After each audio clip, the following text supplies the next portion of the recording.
C'est une journée importante dans l'histoire des télécommunications à Strasbourg. La 5e génération de réseau mobile est en phase d'allumage.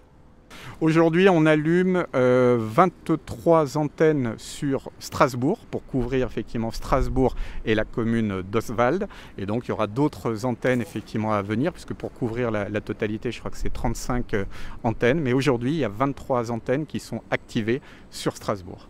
Les nouvelles antennes 5G sont pour le moment placées sur les mêmes sites que le système 4G. Alors l'antenne 5G, c'est la partie qu'on voit grisée en haut.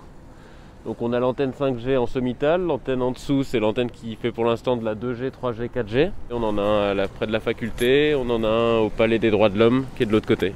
Le déploiement de ce nouveau système 5G a pour but de faciliter l'utilisation d'outils connectés, de répondre à la saturation du réseau et multiplier la vitesse de téléchargement pour les utilisateurs. Mais son déploiement suscite des interrogations. Les opérations de mise en place ont commencé après un débat public. C'est normal, il y a des interrogations liées aux ondes, ces questions-là. Donc ce débat citoyen qui a été organisé par la ville de Strasbourg et l'Eurométropole était nécessaire pour donner des explications. On a été associé via la Fédération française des télécoms au premier débat et ça permettait effectivement d'avoir des questions et des éléments effectivement factuels sur ce déploiement de cette nouvelle technologie. De quoi rassurer les citoyens ? Je pense rassurer, c'est en fait ce déploiement, les questions effectivement sur la santé, on les a eues pour la 2G, la 3G, la 4G. C'est un domaine qui est très surveillé au niveau effectivement des régulateurs. Si elle est lancée, c'est qu'il y a eu des tests. Il y a eu plus de 20 000 études sanitaires qui ont été réalisées dans le monde. On l'a déployé sur d'autres pays où là aussi on fait des mesures.